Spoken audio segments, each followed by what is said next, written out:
माधव कुंज बिहारी गोपीजन वल्लभ गिरिवरधारी।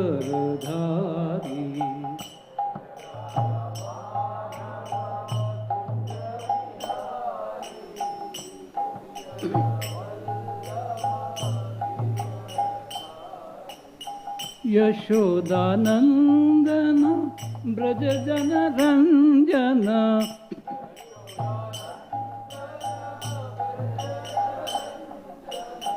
यमुना तीरवनचारी।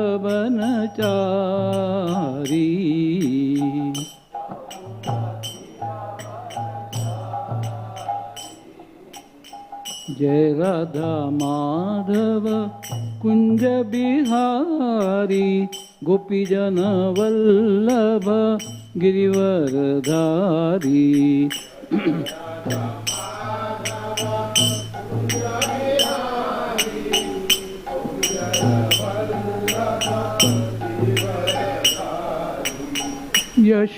यशोदानंदन ब्रज जन रंजन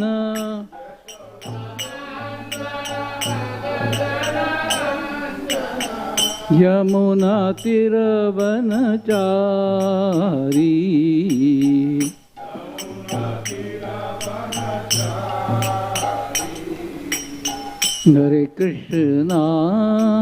हरे कृष्णा कृष्णा कृष्णा हरे हरे हरे रामा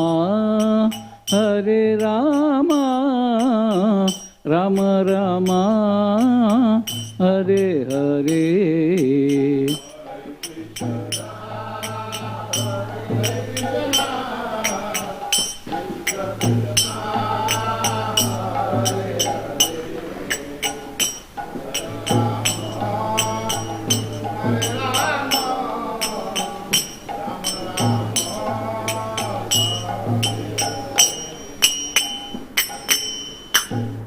जय ओम विष्णुपाद परमहंस परिव्राजकाचार्य अष्टोत्तर चतुश्री भक्ति वेदांत स्वामी श्रील प्रभुपाद की जय। इस्कॉन बीबीटी फाउंडर आचार्य श्रील प्रभुपाद की जय। जय ओम विष्णुपाद परमहंस परिव्राजकाचार्य अष्टोत्तर चतुश्री भक्त सिद्धांत गोस्वामी महाराज प्रभुपाद की जय। अनंत कोटि वैष्णव वृंद की जय। नामाचार्य श्रील हरिदास ठाकुर की जय। गौड़ प्रेमानंदी। All glories to assembled devotees, all glories to assembled devotees, all glories to assembled devotees, all glories to Sri Guru and Sri Gauranga.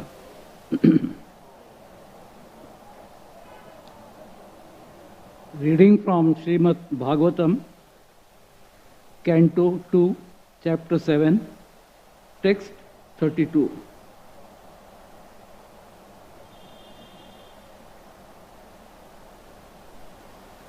गोपैर्मके प्रतिहते Vraj वै विपलव्य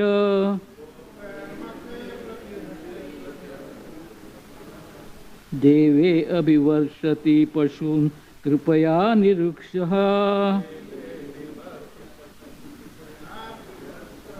धर्तोचिलिन्द्रम् इव सप्तदिनानि सप्त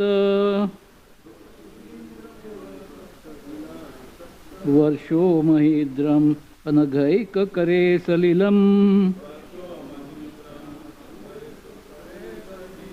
गोपैर्मके प्रतिहते व्रज विप्लवय्यवाय देवे विवर्षति पशून् कृपया रिऋक्षुः। धर्तोचिलिन्द्रम् इव सप्तदिनानि सप्त वर्षो महीद्रम् अनघैककरे सलिलम्। गोपैर्मके प्रतिहते व्रज विप्लवाय देहे विवर्षति पशून् कृपया निरक्षुः। धर्तोचिलिन्द्रम् इव सप्तदिनानि सप्त वर्षो महीन्द्रम् अनघैककरे सलीलम्।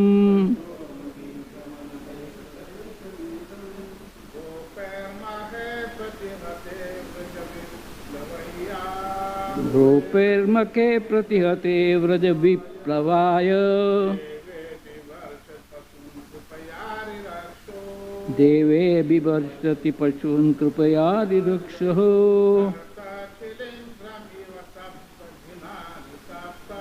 धर्तो तिलिन्द्रमिव सप्तदिनानि सप्त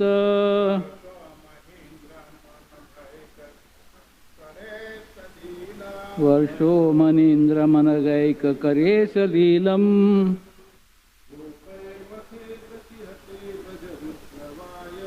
गोपैर्मखे प्रतिहते व्रज विप्लवाय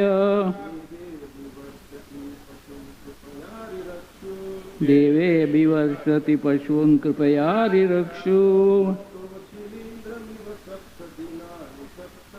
धर्तो चिलिन्द्रमिव सप्तदिनानि सप्त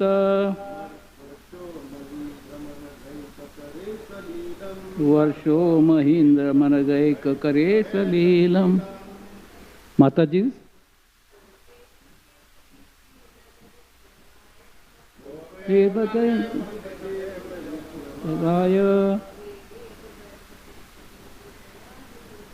देवे विवर्षति पशून् कृपया दिरुक्षः धत्तो चलेन्द्रमिव सप्तदिनानि सप्त वर्षो महीन्द्रमनगैककरे सलीलम्. Word by word meaning. Gopaihi, by the cowherd men. Makhe, in offering a sacrifice to the King of Heaven. Pratihate, being hampered. Vraja Viplavaya, for devastating the whole existence of Vrajabhumi, the land of Krishna's pastimes. Deve, by the King of Heaven. Abhivarshati, having poured down heavy rain. Pashun, the animals. Kripaya, by causeless mercy upon them. Nirakshuhu, desired to protect them. Dharta, held up. Uchchindalam, uprooted as an umbrella. Iva, exactly like that. Saptadinani, continuously for 7 days. Sapta Varshaha, although he was only 7 years old. Mahindram, the Govardhan hill. Anagha, without being tired. Ekakare, in one hand only. Salilam, playfully. Translation and purport by His Divine Grace Bhaktivedanta Swami Srila Prabhupada. When the cowherd men of Vrindavan, under instruction of Krishna, stopped offering sacrifice to the heavenly king Indra, the whole tract of land known as Vraja was threatened with being washed away by the constant heavy rain for 7 days.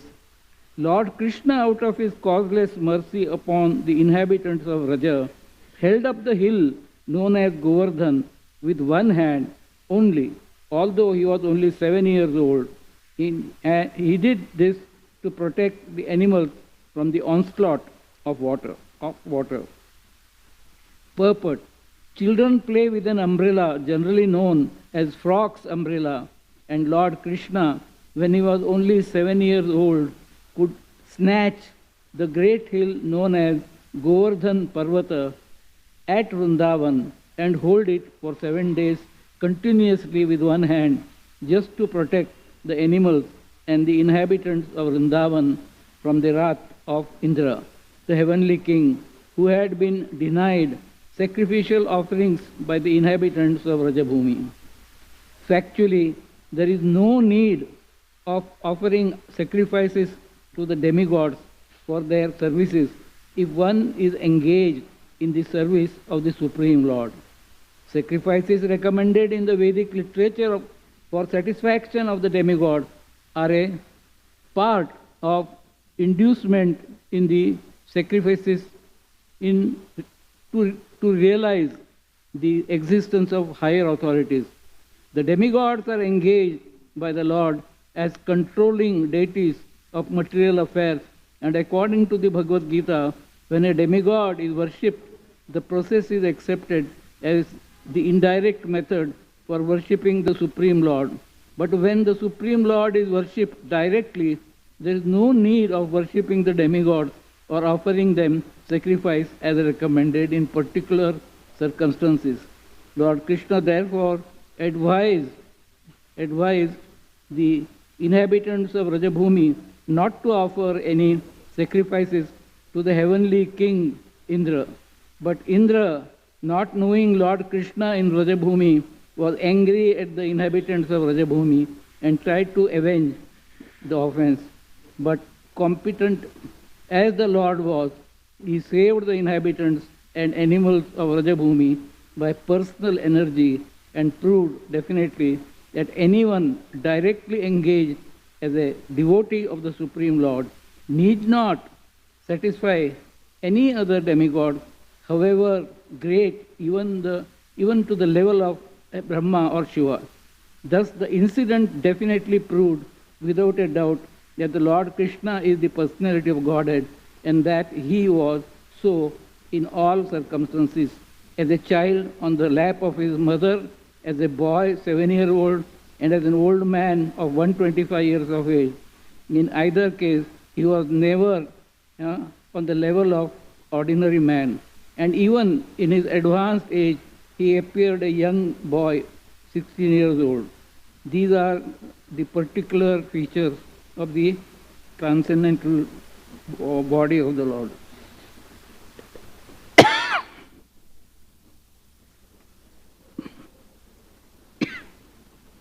Om Ajnanatimirandhasya Jnananjana Chakshurunmilitam Yena Tasmai Shri Gurave Namaha Shri Chaitanya Manobhishtam Stapitam Yena Bhutale Swayam Rupaha Kada Mayyam Dadati Sapadantikam Vandeham Shri Guru Shri Yuta Padakamalam Shri Gurun Vaishnavamcha Shri Rupam Sagrajatam Sarana Raghunathanvitam Tam Sajivam Sadvaitam Savadhutam Parijana Sahitam Krishna Chaitanya Devam Shri Radha Krishna Padan Sarana Lalita Shri Vishakhanvitamscha He Krishna Karuna Sindhu Dinabandhu Jagatpate Gopesha Gopika Kanta Radha Kanta Namostute Tapta Kanchana Gaurangi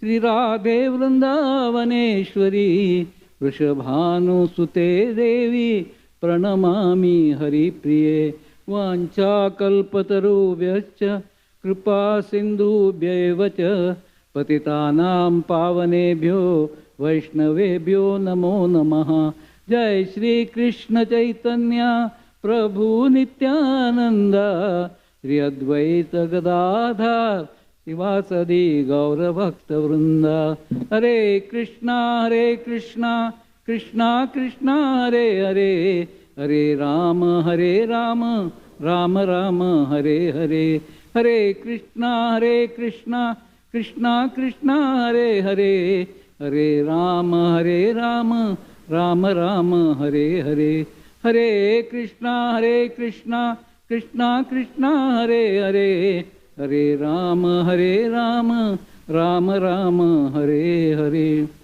So Hare Krishna, we have great pleasure in welcoming all of you to this special morning Srimad Bhagavatam program. So yes, I have read the verse and purport which was assigned to me for today, but since tomorrow is Ram Navami, I would like to speak about pastimes from Ramayana, if you would permit me, if you sanction. So, while speaking about Ramayana, I wish to focus on the pastime of Maharaj Bharat, brother of Lord Ram, especially the pastime in which Bharat Maharaj was misunderstood time and again. A great devotee of Lord Ram, a wonderful personality, Bharat Maharaj. He was misunderstood and subjected to mental torture by so many personalities that we will try and see and summarize in today's presentation. Now,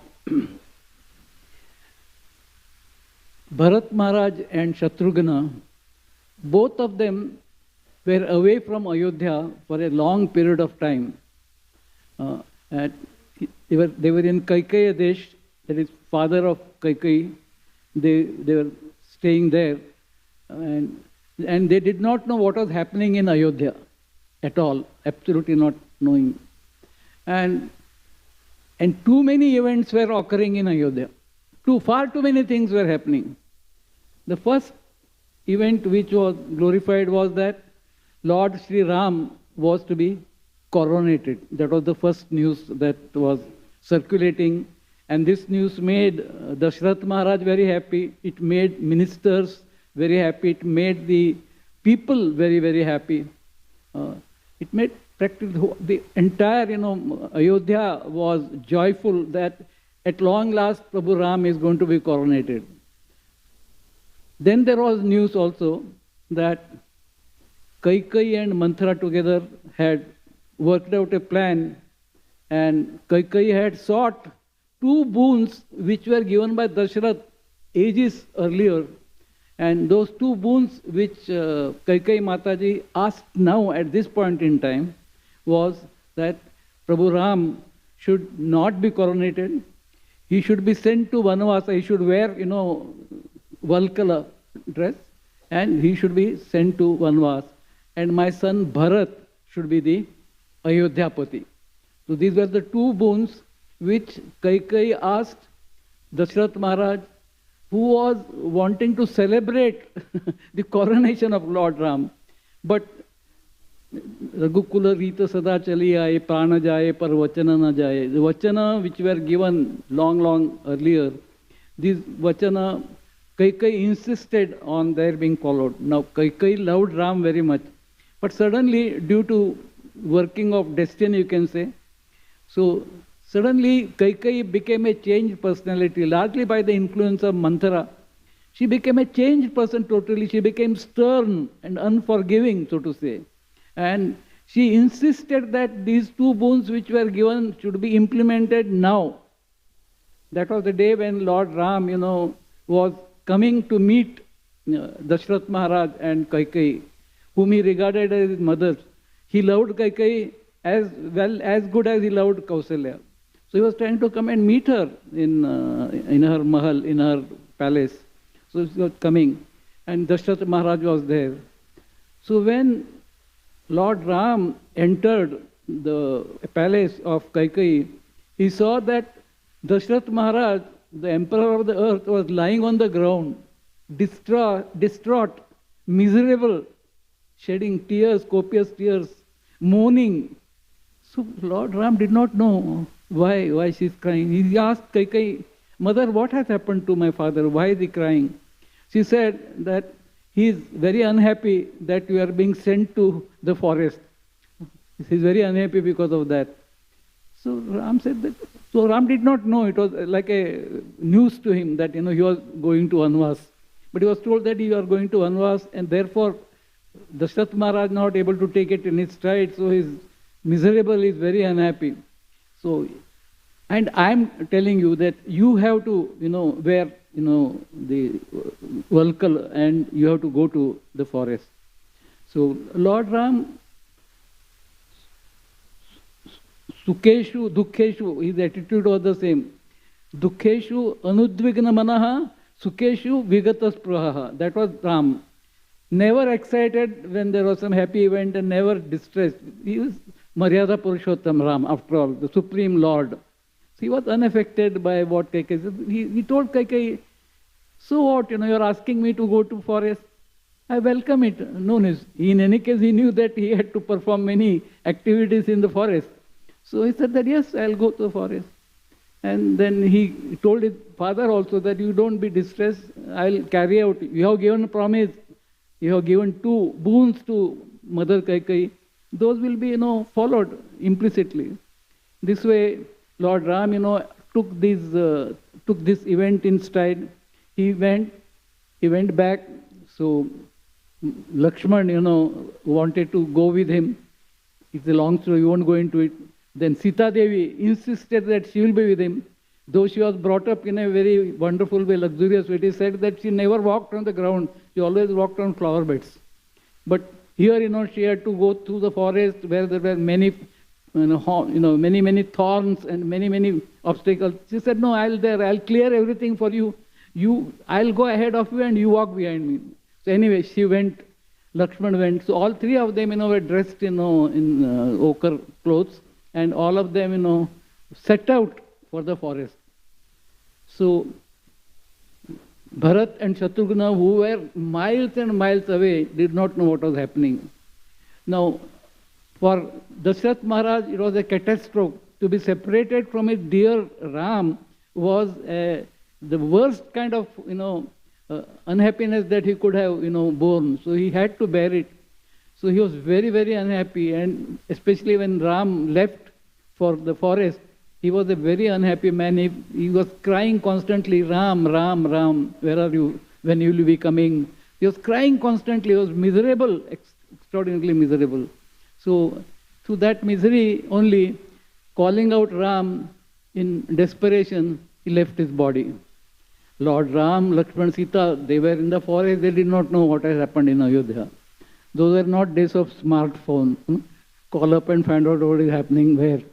So absolutely unhappy. This was destined and it happened. So Dashrath Maharaj left his body. And Bharat and Shatrugna, who were miles away, Kekaya Desh, took quite a few days it took by chariot to reach the place. So Vashishta, the guru of Lord Ram and Dashrath and everybody, he sent a chariot with a messenger. And the message which was to be given to Bharat and Shatrugna at Kekaya Desh was very explicit and straightforward. The message was that you just come back to Ayodhya immediately. Shigrati Shigra, you come back. That was the only message. The charioteer was warned not to talk anything about what happenings had taken place in Ayodhya. We had to follow the instructions. So Bharat and Shatrugna, both of them, boarded a chariot which was sent for them, and they returned to Ayodhya. Their mind was full of anxiety. They also saw inauspicious signs on their way. They were wondering what could have happened in Ayodhya that Vashishta Maharaj sent a chariot to fetch us back. We had just come to our grandfather's, maternal grandfather's house, and we have been called back. So they were speculating, they came back. And as the chariot neared Ayodhya, they saw that the atmosphere of Ayodhya had changed dramatically. Gone was the happy environment that was there in Ayodhya, or the happy place for everybody. But now it looked, like a ghost city. There was unhappiness all around. So they were wondering what has happened to Ayodhya, our dear Ayodhya, what has happened to it. But they did not speculate, they did not have to speculate for long. As the chariot neared the palace of Kaikeyi, Bharat, jumped out of the chariot and he went straight to the palace of Mother Kaikeyi. He knew that Kaikeyi was the favorite queen of Dashrath Maharaj, and Dashrath Maharaj used to spend most of his time, with Kaikeyi. So he thought that if I go to my mother's palace, I'll surely meet my father as well. That was his feeling. So he went there, but when he went there, Kaikeyi, was now in white clothes. It was a shock to him. And then he asked, he said, "Where is my father?" Now, Kaikeyi, who had become a stern person, so to say, after interaction with Manthara, and as destiny willed it. So she said that your father was left his body when your brother Ram and Lakshman and Sita, they left for the forest when they became Vanvasis. Your father, left his body remembering Ram and calling out to Ram, he left his body. And then she told Bharat, now you are going to be, Ayodhyapati. You are going to be the king of Ayodhya. So in short, she said that you can rejoice now in your mind.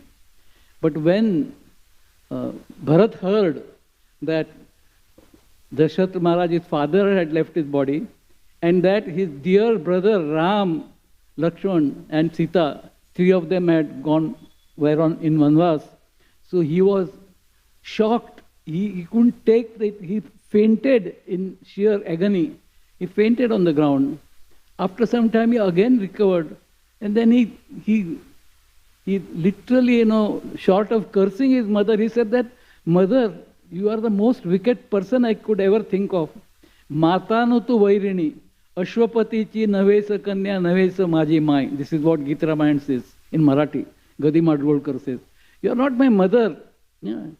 You are just a villainous person who has killed my father and who has driven my dearest brother to Vanvas." So she realized he fainted again and again, and finally when he came out of the faint, he said that, "I have nothing to do with you now.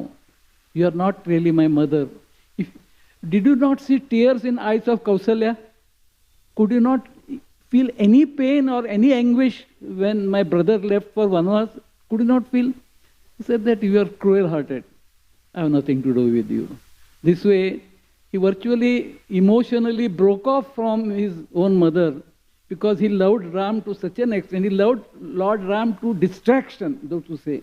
So he felt completely, unhappy.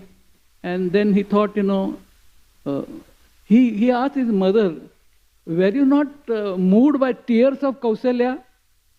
When Ram, Lakshman, Sita left for the forest, were you not moved by her tears? What kind of a hard-hearted woman you are, stone-hearted woman you are." This way he chastised his mother. But anyway, things had already happened. So after this, Bharat thought that, let me go from here to Mother Kausalya. So he left his mother's chambers and he went to Kausalya. Now Kausalya loved Bharat to distraction. She loved him because Bharat in many ways resembled Lord Ram in looks. So it reminded her of Lord Ram. So she loved Bharat. So when Bharat and Shatrughna went and fell at the feet of Kausalya, Kausalya got up and she embraced both of them. Bharat and Shatrughna held both of them in her embrace with tears flowing from her eyes, tears of love flowing from her eyes. And then suddenly she pushed both of them away because she remembered that, Lord Ram had to undergo Vanvas because of Bharat. She remembered that thought came to her. And then she told Bharat, he said to Bharat, "Bharat, I don't believe that you did not know your mother's plan. I can't believe it. You surely knew what was happening in Ayodhya. Fact was, he did not know anything. But Kausalya, in her distress, believed that Bharat was aware of all the happenings in Ayodhya, which was not really the case. So she became very, very, so to say, tough person. So this was this being misunderstood by Kausalya was the second blow which Bharat received. He was miserable, totally miserable. He did not know what to do, how to talk to Kausalya. So what he did, he just went and caught hold of her feet and he shed tears. He cried and he wet her lotus feet with his tears, and in so much distress and so much pain that his pain and his distress was unbearable even for Kausalya to see. Then Kausalya relented, she embraced Bharat and said that, okay, I understand that you have not played any role in sending Ram to Vanvas. I understand. You are not responsible for passing away of your father. I understand. So this way she consoled him. In fact, she told him, she relented so much that she told Bharat that, you are like a calf of a cow, innocent. So you are innocent like a calf of a cow. So I no longer misunderstand you. I now understood that you are a genuine lover of Lord Ram at heart, this way. So her distress was, somewhat elevated. She was still unhappy because her husband had left her, his body. Ram, Lakshman, Sita were in forest. She was unhappy, but she somehow or the other came to terms with Bharat and Shatrugna. So that was the second one. Third one was that Lord Bharat, had traveled, Bharat and Shatrugna had traveled a long distance from Kaikaya Desh to Ayodhya. It was a very, very tiring, exhausting journey for Bharat as well as Shatrugna. So Bharat went and slept on his bed and fell asleep. He was fast asleep. So when he woke up in the morning, there was, wonderful music going on in his room. And this was set up by none other than Vasishta Muni. Vasishta Muni wanted to test Bharat. So he had set up that music, Mangala Vadya, as they say. The king is always woken up with Mangala Vadya. That was the tradition. So as soon as Bharat heard this Mangala Vadya, he became very much annoyed. He screamed, he said, "Stop this Mangala Vadya. I am not the king of Ayodhya. Why are you playing these instruments for my sake? Don't do it. Stop it." He screamed. And Vasishta, was smiling. He said, "Okay, Bharat is still on good track, So he smiled, but his examination was to continue further. I'll talk about it presently. So he said that, "Stop this music." So Bharat and Shatrugna then decided that they will go to the assembly hall, where all the subjects as well as king, they all met, like kind of a parliament, or you can say assembly hall. So Bharat and Shatrugna, both of them went to that hall. And there was Vasishta Muni. Vasishta Muni had arranged all the paraphernalia that is required for coronation of Bharat. Coronation of Bharat. So it had arranged everything there. And the house, the place, assembly hall was full of, Ayodhya Vasis. They had all come to see Bharat and Shatrugna, whom they had not seen for a long time. Especially after these events of Lord Ram, Lakshman, Sita going to the forest, and especially death of Dashrath Maharaj. So all people had assembled there, and there were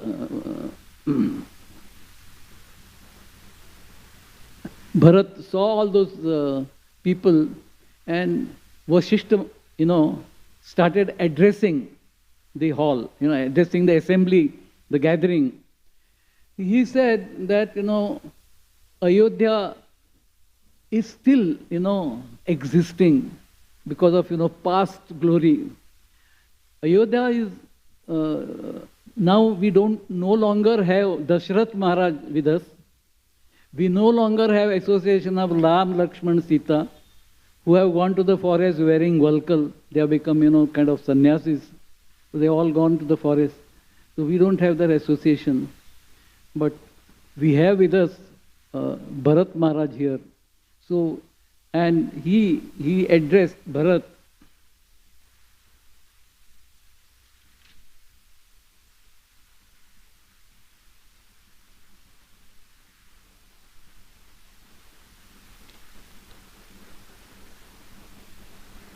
Vasishta Muni addressed, and he said, "By Lord's mercy, Ayodhya has not lost its glory so far. Yes, Dashrath Maharaj is no more, Ram, Lakshman, Sita are not here. So, but Ayodhya needs a capable king. So, Bharat, you please become Ayodhyapati, you become king." This is what Vasishta said. And he said that while leaving his body, Dashrath Maharaj had expressed a desire that you should become Ayodhyapati. So this was conveyed to Bharat. Now, to Bharat, the mention of his becoming Ayodhyapati was simply distasteful. He used to flare up in agony and anger whenever it was mentioned that he should become the king of Ayodhya. So he was very, very unhappy when this was done. So, and then Vasishtha Maharaj continued. He said that Parshuram, Parshuram, he killed his mother on the instruction of his father. So that obedient was, Parshuram. Then he said, Puru, a king, he accepted, old age of his father to serve his father. So we have had incidents of, sons, going all out to please their father. Bharat, my suggestion is that you fulfill your father's desire and become the king of, Ayodhya. So when this was mentioned, Bharat felt that what Vasishtha Muni was saying was externally looking very nice and pleasant, normal. But his heart, was pierced by these words. He said to himself, does Vasishtha Muni also believe that I want to become king of Ayodhya?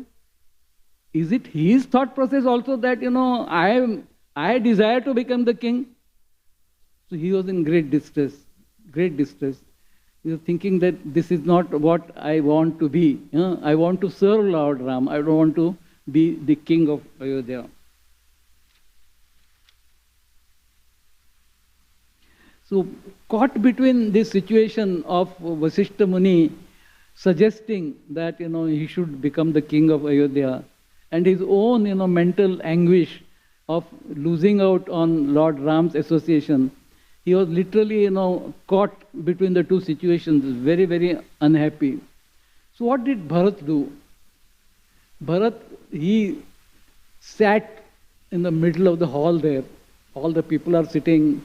Vasishtha Muni is there, Shatrugna is there. He sat there and he meditated on Lord Ram. So when he meditated on Lord Ram, peace, there was some peace in his mind. He became more peaceful. And he said, let me now act. And then he, addressed the Ayodhya Vasis. And then the words that he spoke are very, very piercing, meaningful. So he said that he told the Ayodhya Vasis that just as it is foolish to dress up a naked body with ornaments, you see the words, it is not appropriate to give, delicious foods to a deceased person. How it is not proper to give a mantra to a person without giving him devotion. He quoted this, one after other he quoted. He said that only a qualified person should become, Ayodhyapati, not a person like me. I'm a wretched person. He was not, but he said that I should never, I'm not fit to become Ayodhyapati.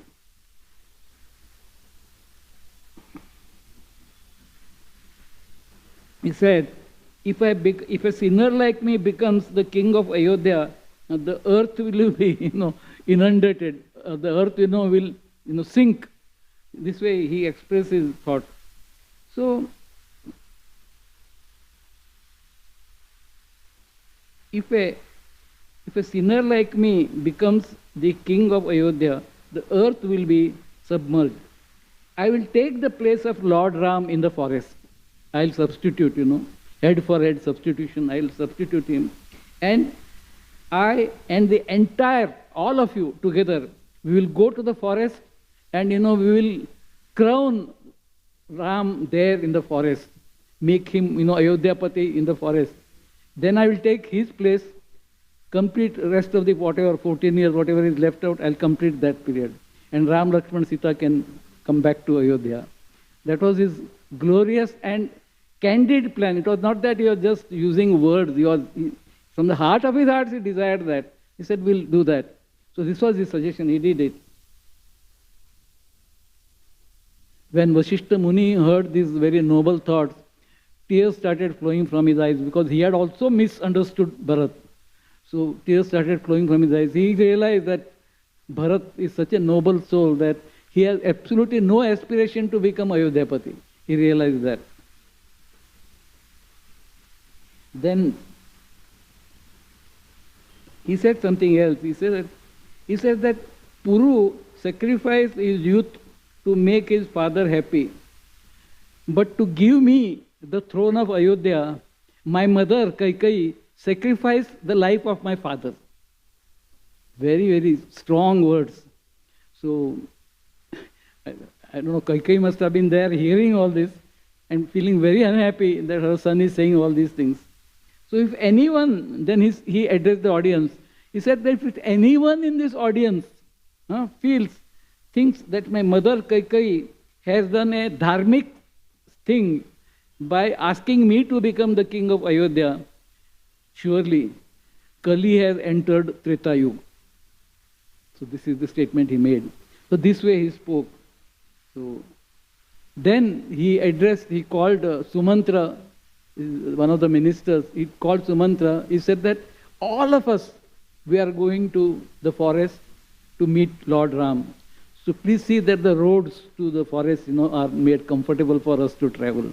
So these were the instructions that were given by Bharat Maharaj to Sumantra. And then that particular assembly, many other things were said. I won't go into details. So they all, traveled. So now starts the parade, or you can say parade to Yatra to the forest. So the queen mothers, Kausalya, then your Kaikeyi and Sumitra, all three of them were in palanquins. Then Bharat, Shatrughna, they were in chariot. Many others had their own transport. All of the whole assembly started going towards the forest area. So when they were going towards the forest, their Ratha was going, and they were traveling very fast. And as they were traveling, suddenly Shatrughna, who was such a sensitive human being, now Vaishnavas are very sensitive. They understand the agony of others, not just their own agony, but agony of others also. So being very sensitive, he thought like this. He said that, yes, we are traveling now in Rath, but Ram, Lakshman, Sita must not have traveled in Rath. They must have walked. What right do we have to travel in Rath in comfort? He thought like that, and he jumped out of the Rath, and so did Shatrughna, and they started walking towards their destination. Now, Mother Kausalya was peeping out of her palki. She saw Bharat and Shatrughna, walking. She called out. She leaned out of her palki and called Bharat. She said, Bharat, come here. So Bharat went. She said, Mother, what is the problem? She said, Bharat, if you walk all the way, then all the Ayodhya Vasis will also follow your example, and they will also walk. They are already fatigued beyond redemption. Why do you want to make them tired more and more? The idea, is to meet Lord Ram, my son Ram. Idea is to meet him. That is our goal. How we do it, how we travel, whether we travel by Rath, or whether we travel by bullock cart, or whether we travel any other way, that is not important. What is important is that we reach the destination in good time and see or meet Lord Ram. That is the purpose. So desist from this, bravado, of walking. So Bharat immediately accepted mother's advice. He went back to the Rath. So did Shatrughna, and then the caravan proceeded. This way they proceeded, went ahead and ahead, and as they went ahead, slowly and steadily, they reached, the shores of Ganga Nadi. So the Kinara, they say, they reached there.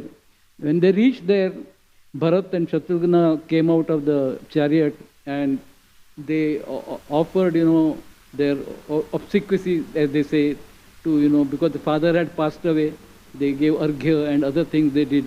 And they were all all of them, were resting there on the shore of Ganga Nadi. And as they were doing this, a pair of eyes was staring at Bharat. To whom did that pair of eyes belong to? It belonged to Guha, Kevat Guha. He was staring at Bharat Maharaj with, unblinking eyes. And he was thinking to himself, he loved Daksharatha Maharaj, he loved Lord Ram, and to that extent he also loved Ram's brothers. But here, a thought was disturbing him. He said that, why has Bharat come to this place with all his army? What is the need to bring the entire army here? So, who knows, what his intention is. Is it, to kill him and get rid of him once and for all? No problems. Could that be the aim? He was thinking like that. And then he looked at Bharat. When he looked at Bharat, he saw that Bharat was so much, resembling Lord Ram, his beauty, his, peaceful, countenance. Seeing that, he thought that maybe, this is not, he must not be like that. But then again he said, why such a big army? That is how human mind works, no? This way, that way, this way, that way. Juggling of, consciousness, one way and that way. So he was thinking like that. Then he thought that I'll personally go and meet and ask him point blank. So he took, some food, he made some food items, honey and other things he took with him as an offering to Bharat Maharaj and met Bharat Maharaj. When Bharat Maharaj met Guha, he embraced him because he was very dear to Dashrath Maharaj, Ram and others, so embraced him. And then Guha he did not dare to ask this question because he said that he's such a sweet person, why should I upset him, by asking him, But then on the other hand, he said that, for safety of, Ram, I must ask this question. This way, that way, mind, keeps on jumping. So he asked Lord Ram, he asked Bharatji, I just wondering to myself, why have you brought such an army here, to this place? Do you have any plans for Ram? Bharat, started shedding tears. He said, as they say, et tu Brutus, you are also thinking the same way, Guha? So he said, no, my intentions are most honorable. I have no plans, absolutely no plans to harm Lord Ram. In fact, I have come with my army to coronate him in the forest and make him Ayodhyapati. Send him back to Ayodhya as Ayodhyapati, and I will take his place. That is the intention I have. That is why I have come here. So Guha, he felt like, eating his own words, He felt miserable that he had such a sweet personality as Bharat. He had dared to, even insinuate that, he might have had some evil intention. So immediately he begged forgiveness and he said that, Bharat Maharaj, you are really great. He said that you inherited the kingdom of, Ayodhya. Virasat mein mila hai aapko. Because he had not to struggle for it. And you want to hand over that kingdom back to Lord Ram? How great you are. So great. Your power, your renunciation, your love for Lord Ram is something proverbial, something extraordinary. So he praised, he appreciated very much Bharat Maharaj. And then he told them that, I have 500, canoes, So I can transfer you and all your Sainya to the other shore of Ganga, where Bharadwaj Muni's ashram is located. So you can do that in the morning. So thus ended the misunderstanding about Bharat on part of Guha. It was cleared there and then. Very often, in our life also we are misunderstood. We have not done anything to deserve it, but we are still misunderstood. People, say that this is like this must be the motive. But actually there is nothing. Misunderstanding can only be cleared by understanding. There is no other way to it. Otherwise it can go on for lifetime, go on for generation to generation, people, misunderstandings continue. Families, are at loggerheads for generations. This happens because the misunderstanding is never ever cleared. So here the misunderstanding was cleared. So next, all of them, shifted to the other shore of Ganga near Bharadwaj ashram. So all of them, were sort of went there. And when they reached, Bharadwaj ashram on the shore of Ganga,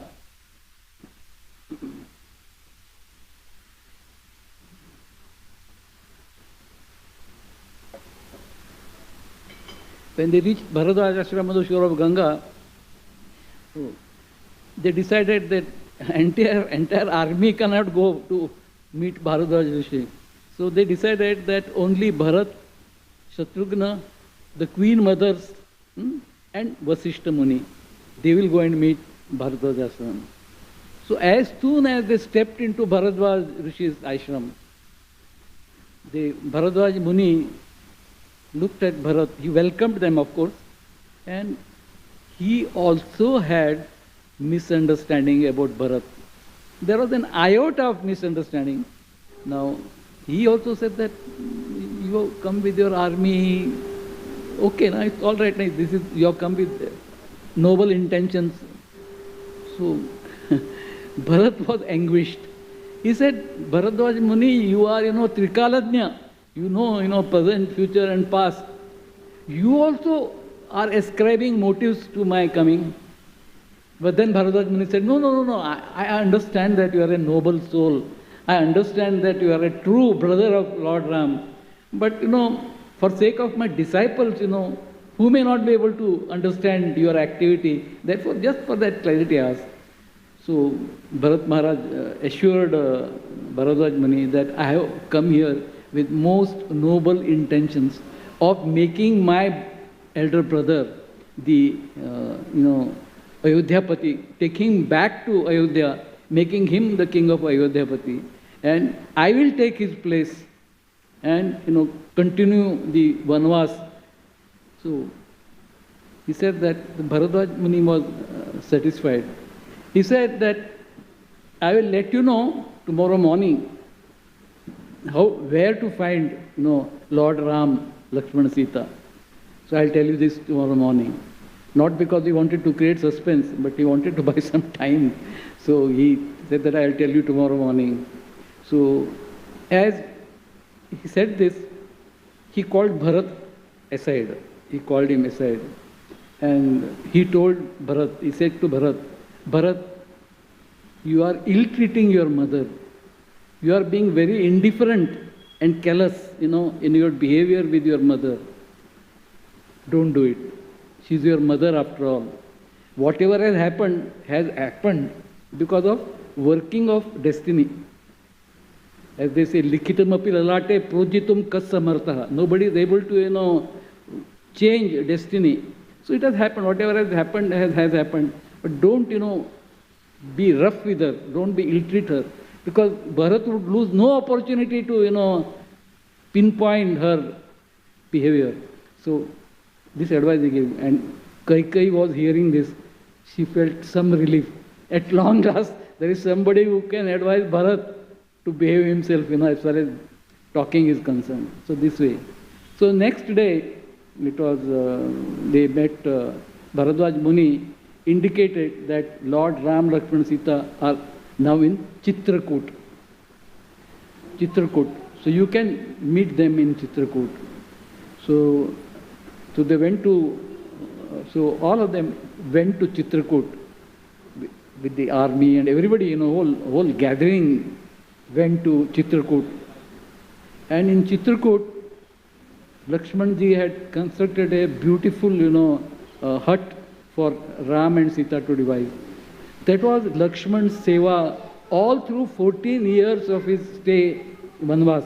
He would build, beautiful hutments for Lord Ram and Sita to reside at night. He would, pluck fruit and flowers and pass on to them. And he himself would not eat. And he himself would not sleep either. So 14 years he did not sleep at all. it is described that he had controlled over his sleep, and it is mentioned somewhere that, Urmila took on his sleep, and that is how, she also had a role to play in Ramayana.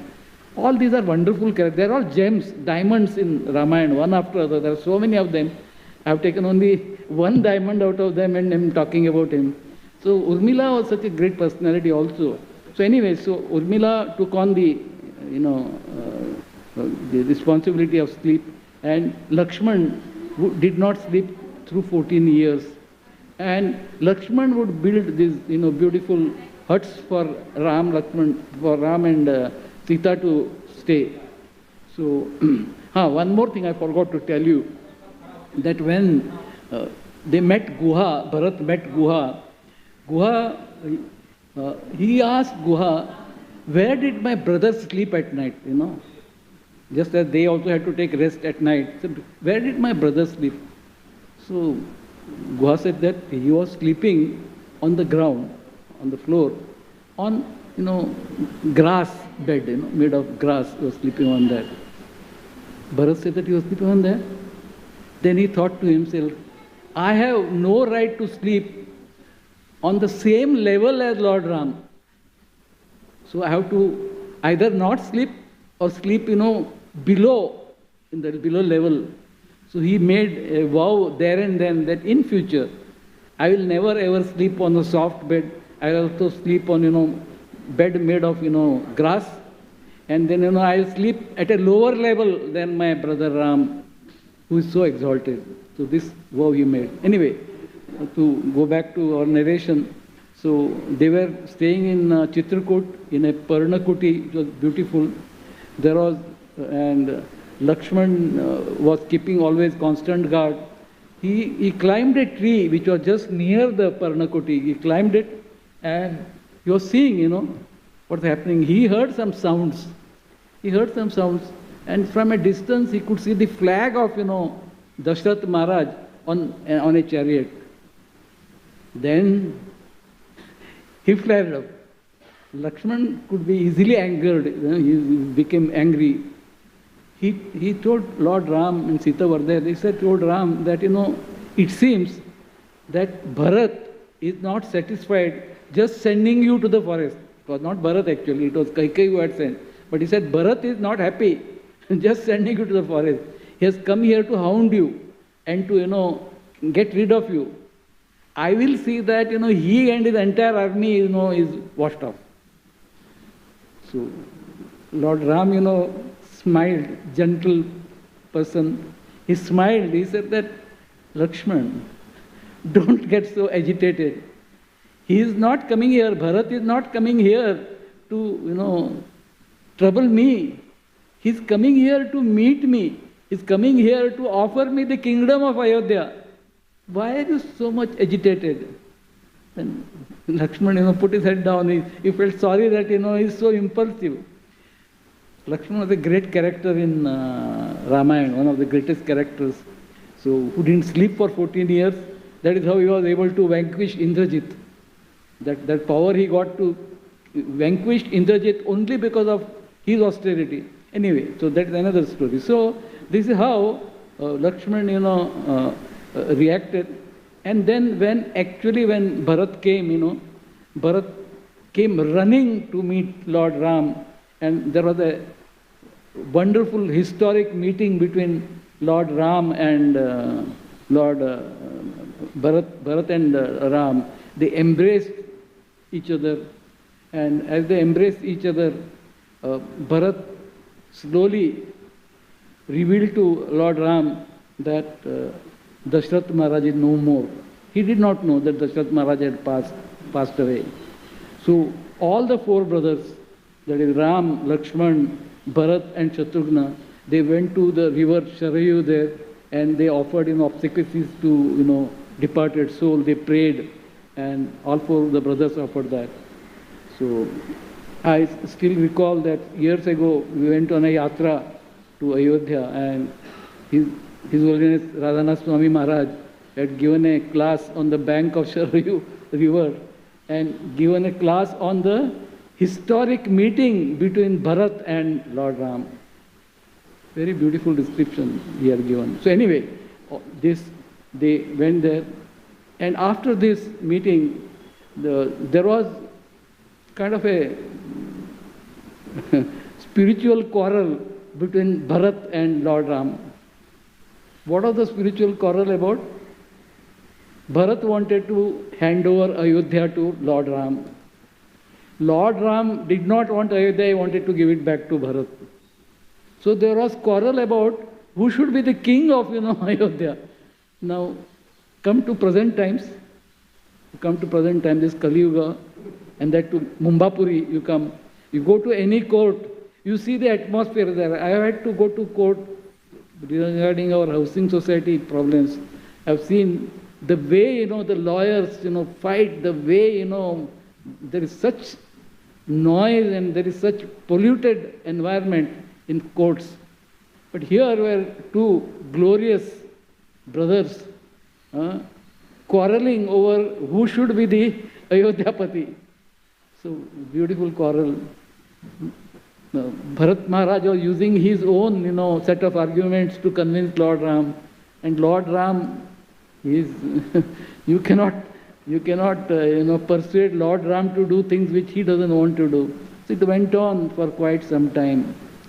Then there was what they kind of a arbitration. They thought, they will approach a third party to settle the issue. And the third party was, Janak Maharaj, father of Sita Mataji. Janak Maharaj, as you know, is one of the Mahajans, great personality. So they approached Janak Maharaj. He said, this is going on, it will go on till infinity. So you please give your, comments. So Janak Maharaj said that, he told Bharat that duty of a servant is to do that activity which will please his master the maximum. If by giving Ayodhya, if by taking back, Ayodhya with you, taking up the responsibility for Ayodhya, Lord Ram is pleased, then you please do that. That is the solution to the problem. And Bharat Maharaj was convinced, yes. So he agreed. He agreed to accept the, rule of Ayodhya for 14 years until Lord Ram returned to Ayodhya. So, but not just like that. He said that I will not physically sit on the throne of Ayodhya. That throne belongs only to you. No other person can sit on it. Nobody else is fit to adorn that wonderful, Simhasan. So I will not sit on the Simhasan, but I'll certainly, take care of the kingdom. He said that, I'll go to Nandigram. And while going to Nandigram, I will take your padukas. So he begged of Lord Ram to give his padukas to him. He took the padukas and put it on his own head. And he said that these padukas will occupy the place of the throne. And I will refer all the court decisions to these padukas, respecting them as Lord himself, non-different from Lord Ram. This was the consciousness of Bharat. Wonderful consciousness. We have so much to learn that, from this. He said that, so every day, I'm sorry, I hope I'm keeping time. So every day, he followed that practice. He went to Nandigram, and when he went to Nandigram, he dug a hole, 10 feet low down, and in that, he would sleep at night. Every day there would be arti to the padukas, and Shatrughna would come and attend. Shatrughna would take care. Shatrughna is also a wonderful devotee. His glories are also unlimited. When we talk about Lord Ram, we forget to talk about Shatrughna. His glories are also unlimited. So he said that Shatrughna is to attend the arti. But administration, all decisions will be reported to the padukas, as if they were Lord Ram himself. So this way, for 14 long years, Bharat, lived a life of total sacrifice, total surrender to the lotus feet of Lord Ram. So this is the way Bharat Maharaj conducted himself. So it is described that the 14 years were long years. There are many events that are described in Ramayana. I'm sure in the coming few days you will hear all the events. So I have not tried to, infringe on those. So in the coming few days you will hear all the glories of Lord Ram, Lakshman, Sita, and so many other devotees. Hanumanji, Sugriv, Vibhishan. They are all great characters. They are all diamonds in Ramayana.